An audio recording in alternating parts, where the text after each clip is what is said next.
The main thing here is to give you practical knowledge that you need to be able to have an intelligent conversation with a mentor. Anything we do here, you can email me, you can contact me privately. Happy to meet with anybody, go over any of this material here. My background in web is my company went totally digital in 1998. And so I was involved in designing the website and the philosophy behind it, how we were going to go to market. And the company was pretty traditional. We were rep and distributor based. It's an industrial sales company. So we basically switched our whole business model from having people in the field to going totally internet. And when you go totally internet, it's more than just dropping a website. It changes the whole nature of your company. And so hopefully I can answer a lot of these questions for you about how that really works. My premise for the whole thing is that everyone you talk to, they want to start a business, they need a website. That's how we communicate, that's how people get information across these days. And what I'm going to do is I'm going to go back into a little history in the Stone Age, which is about 15 or 20 years ago, and discuss how we used to do it, and how basically the internet has, I'd say, creatively destroyed the old business models. So everybody you talk to is going to be very interested in this. So we talk about paper media, and I've got some charts to go over this, but basically paper's just about dead. The newspapers are way down, magazines are way down, everything is down, Google search engines are all up. Okay, and there's a number of reasons for that. But a lot of it is I can only go back to my experience, where I would go back in my warehouse and I'd see a pallet of literature, and we called it paper and ink in the trade, and I'd look at it and say, oh my God, that's $20,000 sitting there, and it's obsolete the day that I got it from the printer, because people change specs, they change prices, so paper's not a very good medium if you need to have a flexible business model. Now I put about printed business directories. Again, back to the business I was in, we had this thing called the Thomas Directory. Thomas Directory was 32 hardbound books, and they sent a truck to your place to deliver it. And it was absolutely everybody who supplied everything to anybody. So it was like the total information base for business. It's gone. The Thomas Directory has now gone digital, as have all the other directories, just because it's easier. Trade shows. So you spend money for the real estate, money to bring people to the show, meals, hotels. When you add up all the money involved in a trade show, it's staggering. For the number of leads that you got that, weren't so good. The people at trade shows, a lot of them were just coming for the swag you were giving away. Just like I was giving away pens and pads before, they would go to the booth where they were giving stuff away. But people who were really interested were really far and few between. Face-to-face sales. Everybody used to do face-to-face. That was how you did it. If you were doing on-the-road sales, your first stop before you stopped at a customer was Dunkin' Donuts. You get a dozen donuts, walk in there, give it to the receptionist. Hey, I'm coming to see Fred. Can I come in? Sure, come on in. And then you talk to him and say, well, what do you need? What do you have to order? And as a business model, that worked at the time, but it just doesn't work anymore. People don't have time to see anybody. If you try to make appointments to visit your customers, a lot of times, even if they're a real active customer, they'll say, we don't really have time. You got anything really new or exciting? If not, don't bother me. So, again, does anybody here have experience with that, face-to-face sales? Great. You know, face-to-face sales and cold call sales, what Bob's saying is right. You can't get appointments anymore. There's so many firewalls out there, it just doesn't exist. We were always taught that was your end goal, was to do your call, to get a face-to-face with the decider, but that's almost impossible anymore to do that. The recent one I had was it takes 16 touches on a cold call to close a sale. So 16 different kinds of touches. So face-to-face it's dead. Yeah. I'm still doing a lot of face-to-face because I do a lot of international, but it's on LinkedIn. And that's face-to-face, and that continues to work. Liz? I think it still goes that people will do business with you if they trust you, they know you, they trust you. And I do think that what digital can help with is getting that quicker, that trust quicker, but to eventually the face-to-face will come into play, but not necessarily the first time. Well, you know what? Yeah, and I think like what has changed is like they might still need to talk to a salesperson, but it's after all the research they have done online, they narrowed it down to one or two. They're not going to talk to you at the very beginning when they just started their research. I think that's one of the biggest differences. Because They needed us at the time, but now they have all the information at their fingertips, so that's the biggest difference, I see. I think it's really the key is that we're also dealing with time compression here. Because people are just so out and out busy. A lot of companies they've just let a lot of people go.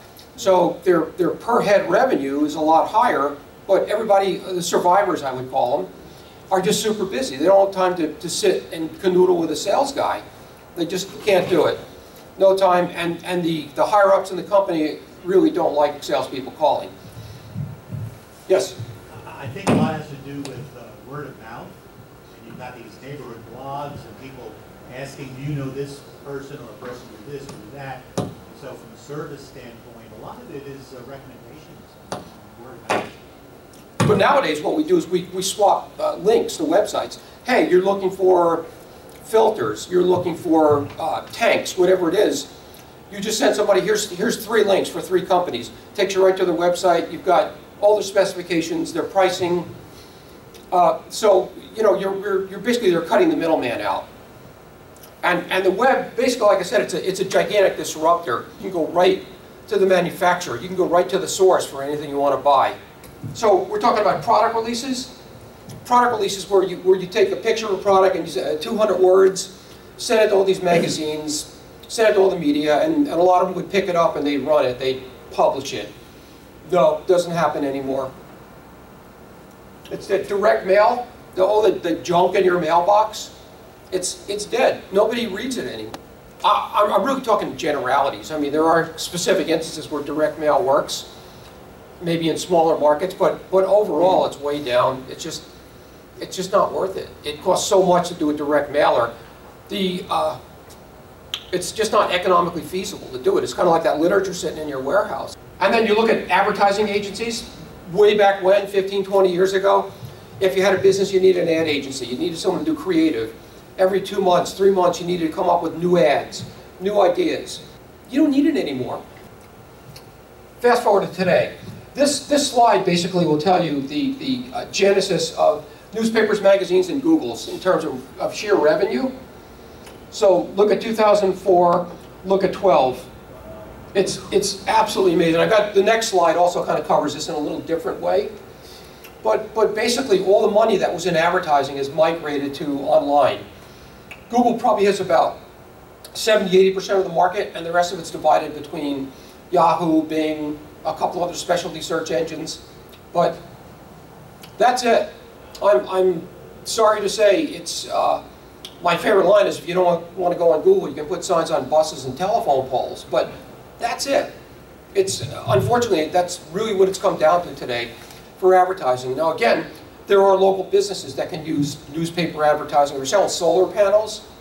You want to be in UT because the people are left reading UT. It's cheap advertising, but for anything that you're hitting a broad spectrum of the market, it's dying. This slide kind of says it all. Google's now bigger than all newspapers and magazines. Enough said. So what I'm trying to get across here really is that this is a medium that's just taken over everything. And if you as mentors don't understand it, then you're doing a disservice to your clients. So we really need to kind of understand it in a macro way. You don't have to know the details. But it's really just kind of understanding what goes on. What's a Google ad campaign? What's the internet? How does it work? What's e-commerce? And I'm going to try to answer these questions.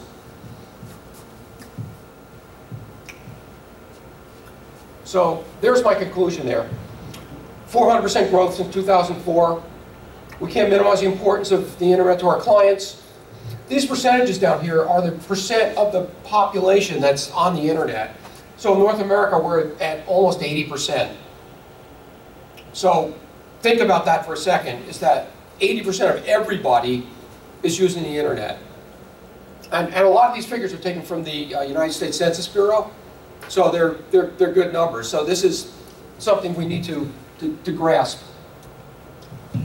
This is internet users in the United States. It's saying basically that 80%. It's saying, and these are the percentages within these different verticals. So millennials, Generation X, we're probably talking mainly Generation X, 35 to 46. 89% of them are on the net. And the rest of them are living in caves somewhere. Because, I mean, this is it. So we're gonna talk about searching.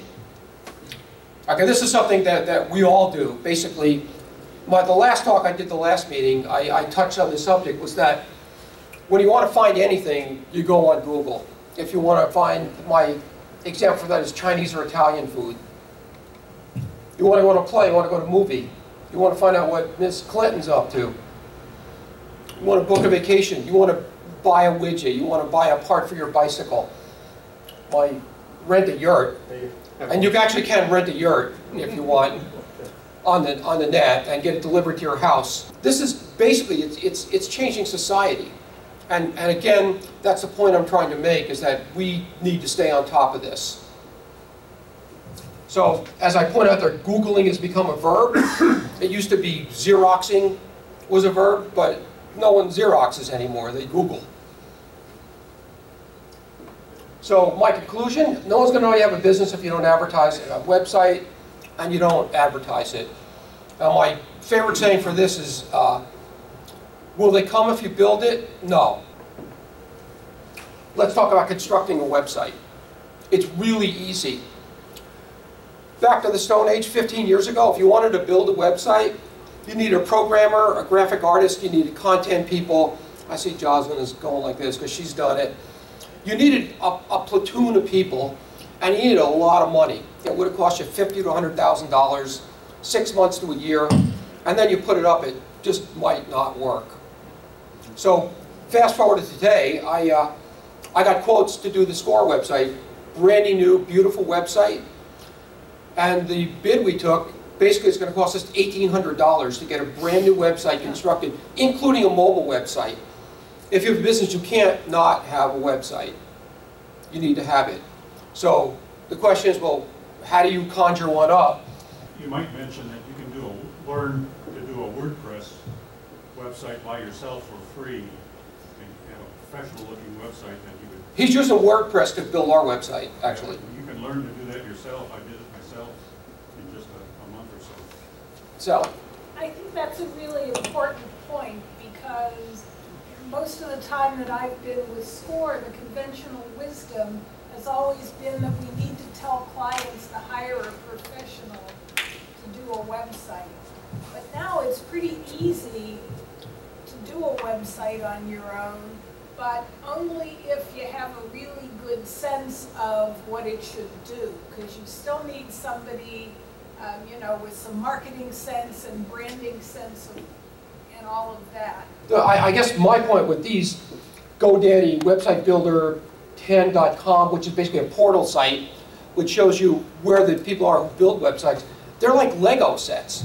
Basically, you're just plugging modules together.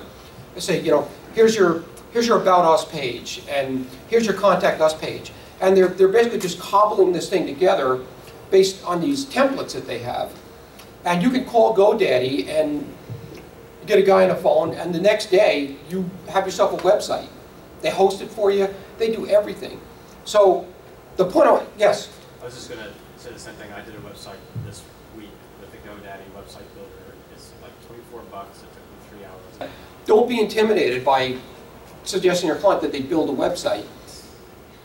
One of maybe the offsets of that exchange is that you're not able to maybe keep the website that's created and build onto it with another provider at a future date. I guess that's just one of the caveats that I've come across. On portability of websites, for Brian, is if you do something on, for instance, WordPress, and you back it up you can use that again on another provider that does WordPress sites, because I've done that. These are for basic websites. You're talking, all these people here are going to get you something that's it's like a starter kit. And it'll get your business going. And that's why I bring it up. Because when you're starting a business, if you're bootstrapping the thing, then you don't have a couple $1,000s to throw at constructing a website. That's why you go to these people. Once your business is developed, you've got a more sophisticated model, you're past that survival hump, then you build one. Then you go to developer. It's so easy. Yes? I think as a mentor, it is very, very important to say to clients that you can build your own website, you can do it very, very cheap. And we all know that, WordPress or whatever. But the thing is, what does the look and the feel, and what does that website look like? If it's cheap, if it's not put together correctly, people will judge you. That's right. On the topic of designing website and maintaining it, there's a website called Elance. Basically, instead of freelancer, you get a lot of professionals there who work with you for a very low fee. You get people from India, from Eastern Europe, and I know a very large company where they did everything through Elance. They had a couple of designers working for them, maintaining their website for almost nothing. For website design, you may want to get a professional.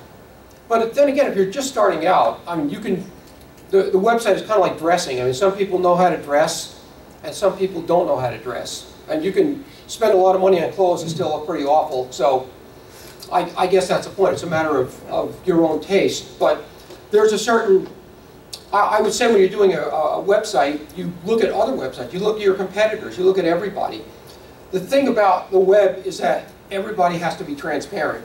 All their information is out there, and that's kind of what we give up, is we give up privacy. But the beautiful part about that is that you can take a startup, and if they want to put enough money into a website, they can look as big as the leader in that particular market niche, simply because all the customers see is your website. They don't see your building, they don't see you working out of an apartment, they see your website. And a really, really nice website, well designed, well laid out, you can easily compete with much larger competitors. And this is an area that's frequently overlooked, because again, we're not dealing with bricks and mortar, we're dealing with something that's it's on the web. Here's more information that your clients need to know.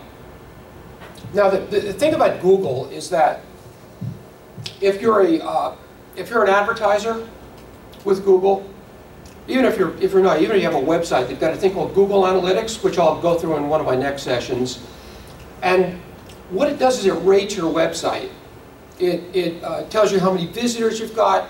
It tells you how many people clicked on the link and didn't go, how many people clicked on your link and did go, how many people got your website and bailed in 5 seconds, how many people stayed there for 10 minutes, how many pages they downloaded. It's actually too much information. But what it does is it tells you exactly how you stand.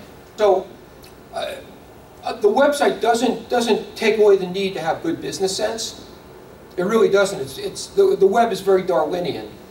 But what it does do is it allows you to measure things in a very minute way that the old advertising didn't. Like I would do an ad in a trade journal 10 years ago, and I would get 50 leads. And I had no idea how many of those leads generated sales, how many generated quotes. The tools just weren't there. Today, all that stuff, you can hook a website up to your accounting program, and you can see sales, they correlate numbers. It's the statistics which really a business runs on, it's absolutely amazing how much information you can get. And that's all based on having a really good website. So what the natural listings do is, the natural listing is the listing that's not paid in Google. It's when you look at the front page and you see all the listings that don't have ad next to it. And basically they get to those particular positions by doing things that Google likes. When you go to the search bar in Google and you type in a C, what it does is it gives you absolutely everything they have in their database that begins with a C. You add an O, and then it starts filtering it down. Then you add a G. So as you add more elements to your search, the search actually gets smaller, because that's how search works. It's searching all those terms. It's not searching C, now it's going COG. So basically, Google works, if you've got COG up on there, and it's your website, Google's going to measure the factors about your website. For instance, do they like your website? Do you have a lot of inbound links, which means that people like you? Do you have a mobile site? If you don't, they whack you. So there's a lot of things that these Google spiders can discern on your website, and that takes care of your natural listings. That's where the SEO part comes in. How many terms relating to the COG that you typed in the search bar are relating to that? The better your website, and Google has their own standards, the higher your listings. And you want to be on the first page. It's very essential for small businesses to market their website. Yeah, I think what Jack is referring to, and it's an important point, there are two aspects to search engine optimization. One is called on-site, which has everything to do with your website and keywords. And then there's off-site. And if you do everything correct, 100% on your website, you're only addressing about 30 or 40% of the SEO problem. The rest of it is for off-site. That is, off-site sites that link to your website. And that's right. The more traffic that you drive to your website with blogs and other social media presence, then you start getting more up on the Google bots. Now the other part of this that a lot of people don't talk about is, do you advertise with them? They really like it if you do paid advertising. You do paid advertising with Google, it gives you a leg up on the listings. So again, I'm not a mathematician, so I can't go through everything in the algorithm, but when you're designing the website, you need to take a lot of these factors into account, and that's all. And again, it's why I recommend that you have a professional do it. Now the difference with the natural listing and the paid is that you can pay your way to be –1. Absolutely. And that's a beautiful part of it, is that you kill your competitors. People have bidding wars on terms where they might pay $15, $20 a term just to kill their competitors. Right now, our natural ratings with Google are pretty high, believe it or not, that we're #1 or 2 in some categories like Business Consulting San Diego, Business Mentoring San Diego. Our listings are high simply because our content matches up. We're setting up advertising campaigns for everything that we do. So we've got about, correct me, how many, Ed? 35 workshops? Okay, we've got 40 workshops.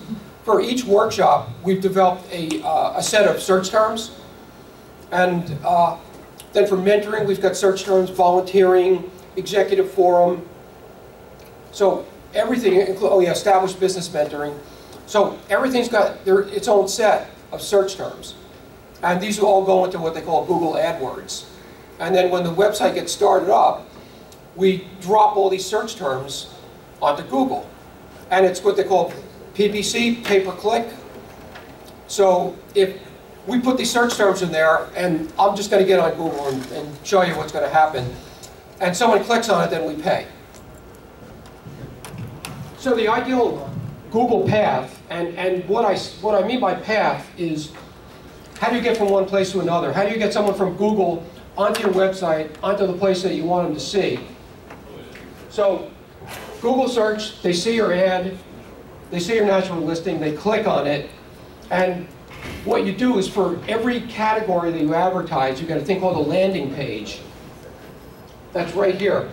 So if we have an ad that's for mentoring, and someone clicks on it, then they immediately go to a landing page that we have within the website that deals with mentoring. Basically, it's all about mentoring, and then you've got sub-clicks within there if you want to go to specific areas within mentoring. But on that page, it'll describe what mentoring is, how we work, and sign up. So you want to keep this path as absolutely simple as possible. Right now on our website, if you go to Google, you click on SCORE San Diego, you go there, then you click on workshops, and there's a lot of clicks to get where you want to go, to finally go to Constant Contact. So this is the website I know best. This is one that my company uses. So the company's called Instrumart, and here's one of our listings. And there's a website. One of the principal elements of design that we chose for this is simplicity. There's too many people just junk up their websites. There's stuff here, there's boxes, click here, stuff that's moving. It's nuts, because it just makes people want to basically abandon your website. So on the side, you can pick your so there's a lot of different technologies. You pick your technology, whatever you want, and this is called filtering. So I picked electromagnetic meters. Here's all the products. You click on the product. The look is simple.